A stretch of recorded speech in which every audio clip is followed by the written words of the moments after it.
Good morning. आज हम अर्थव्यवस्था में उपभोक्ता की भूमिका, यह साहित्यकार डॉक्टर बाबूराव देसाई इनका इनकी रचना का हम अध्ययन करेंगे।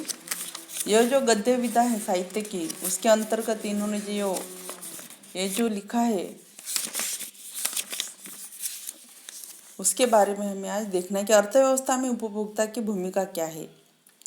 गद्य साहित्य की गद्य विधा है यह। तो अर्थव्यवस्था सभी को पता है और अर्थव्यवस्था में उपभोक्ता की भूमिका, तो उपभोक्ता ही आप सबको पता है, कॉमर्स के विद्यार्थी हो आप, कि उपभोक्ता यानी कि उसका उपयोग जो करने वाले हैं, उसको खरीदने वाले हैं, उसकी वजह से अर्थव्यवस्था टिकी है।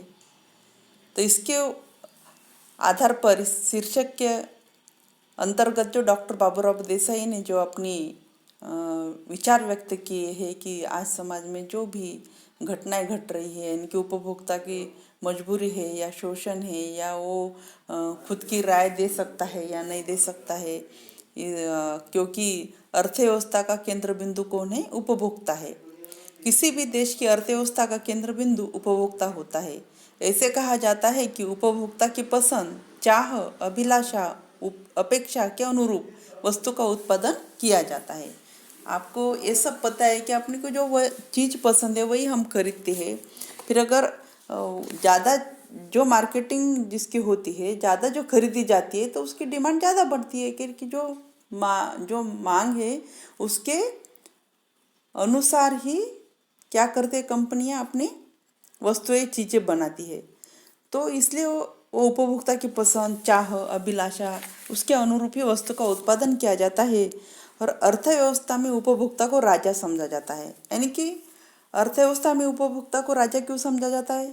क्योंकि उसके ऊपर ही तो अर्थव्यवस्था डिपेंड है, उसके ऊपर तो अर्थव्यवस्था टिकी हुई है, इसलिए अर्थव्यवस्था में उपभोक्ता को राजा कहा जाता है। जैसे राजा सार्वभौम रहता है, वैसे ही वस्तु की खरीद में उपभोक्ता सार्वभौम रहता है। अगर उन्होंने खरीदी नहीं की तो फिर वो क्या काम किया? इसलिए उसके ऊपर डिपेंड है सब।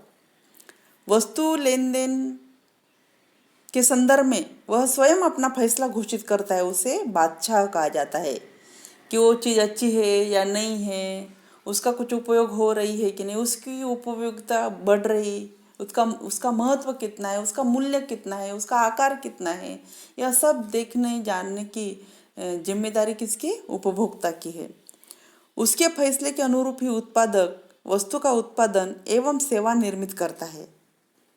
यानी कि जो चीज़ ज़्यादा बिकी जाती है, खरीदी जाती है, उपभोग में लाई जाती है और उसकी सराहना की जाती है।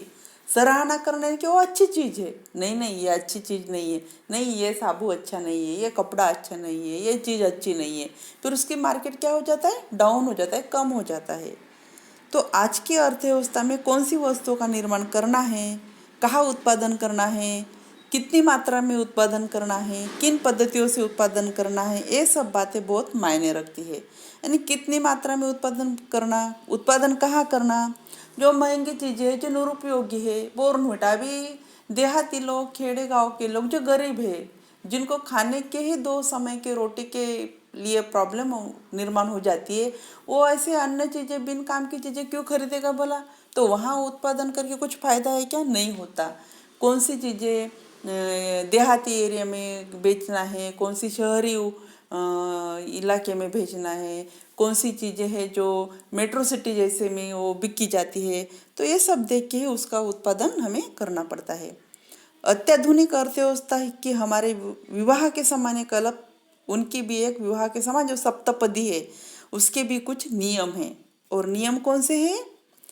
वह है, पहला नियम, वह पैसे पर निर्भर है। अर्थव्यवस्था किस पर निर्भर है?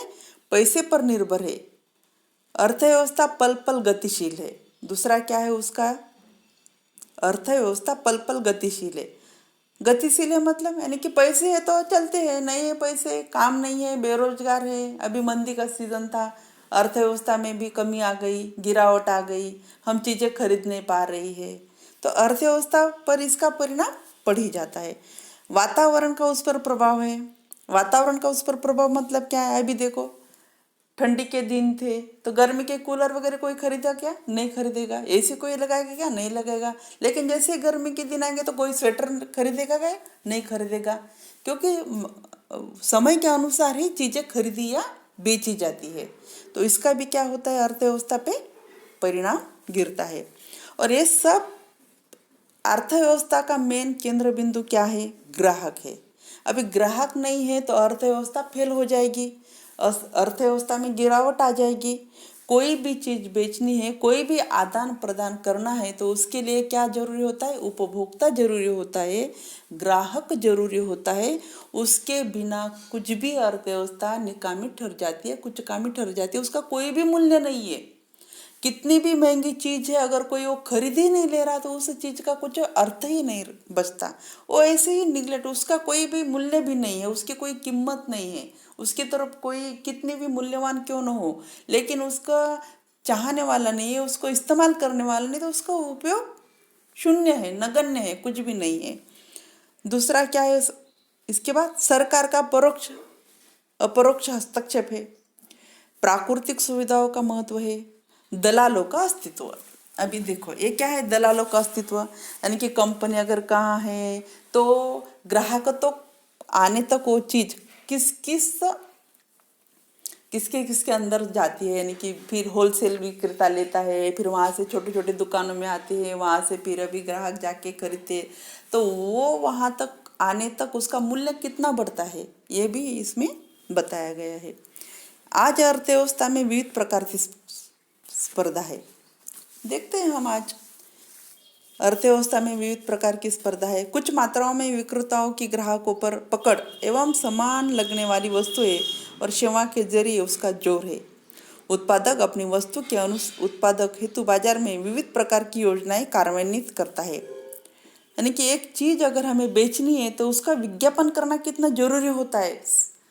अभी पहले क्या, जब से सृष्टि निर्माण हुई है, जब से जीव जगत निर्माण हुए, तब से क्या हम दांत नहीं घासते थे क्या? तब भी दांत घासते थे, अब भी अपने मुंह धोते हैं, दांत घासते, लेकिन इतना विज्ञापन तब होता था क्या? इससे घसो, इससे घसो, ये अच्छा है, इससे आपके दांत चमकीले हो जाएंगे, इसके दांत उसका उपयोग हो जाएगा, मसूड़े अच्छे हो जाएंगे, खून निकलता है तो ये कोलगेट इस्तेमाल करो, इससे आपके खून निकलना बंद हो जाएगा। ये सब तब की बात थी क्या? नहीं है। लेकिन अब क्या है, जरूरी हो गया है, स्पर्धा हो गई है, स्पर्धा की वजह से उसका विज्ञापन करना जरूरी हो गया। और विज्ञापन क्यों किया जाता है? विज्ञापन से क्या होता है, उपभोक्ता के दिमाग पर वो बार बार शब्द गिरते हैं और फिर उसको भी लगता है कि चलो एक बार खरीद कर देखने में क्या हर्ज है। फिर ग्राहकों को क्या लगता है, नहीं एक बार हम वो चीज़ खरीद के देखते हैं, वो इतना बता रहा है कि अच्छी चीज़ है, अच्छी चीज़ है, अच्छी चीज़ है, तो फिर उसको इस्तेमाल करने से हमें पता चलता है कि ये अच्छी है या बुरी है। और ऐसा विज्ञापन निकलता है, छूट देता है। छूट देना है मतलब, हाँ ये 500 की है लेकिन आपको मैं 400 में दे दूंगा, उसमें ये हो जाएगा। फिर ग्राहक मोह में आ जाता है, फंस जाता है उसमें, इसलिए वस्तु की कीमत बढ़ती है। सामान्य उपभोक्ता को इस वजह से बहुत ज़्यादा कीमत देकर वस्तु खरीदनी पड़ती है। उदाहरण ही अगर देना हो तो साबुन विक्रेता बाजार में विविध प्रकार के साबुन होने के कारण अपनी कंपनी की बिक्री हेतु उसके कवर, विविध रंग, उसके आकार, महक, छूट आदि से आकर्षक बनाकर बेचना चाहते हैं। लेकिन यह मत भूलिए कि इसका पूरा खर्च वे इसी साबुन पर निकालते हैं।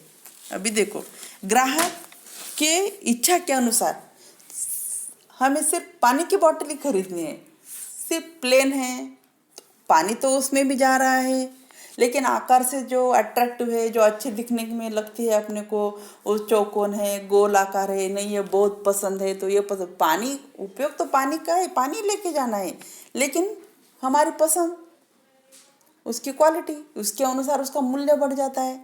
मूल्य बढ़ने से वो पैसे कहाँ से लेते हैं? हमारे पास से लेते हैं। उसके ऊपर एक डिज़ाइन निकालो, उसके मूल्य बढ़ जाते हैं, उसके कवर अच्छा लगा, उसका मूल्य बढ़ जाता है। और उसकी उपयोगिता का है क्या है? सिर्फ पानी ही लेके जाना है, बॉटल कौन सी भी हो, पानी लेके जाना है, लेकिन उसकी कवरिंग, उसका देखना, उसका वो अच्छे से कलर, ये सब मायने उसमें देखे जाते हैं।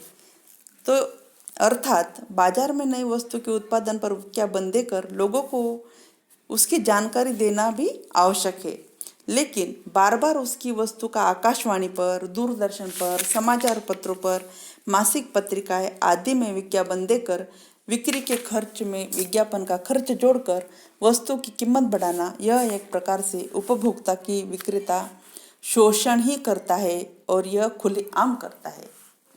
लेखक क्या कहना है कि ये जो विज्ञापन देते हैं, आकाशवाणी पर देते हैं, पत्रिकाओं में देते हैं, दूरदर्शन पर देते हैं, तो ये एक वजह से क्या है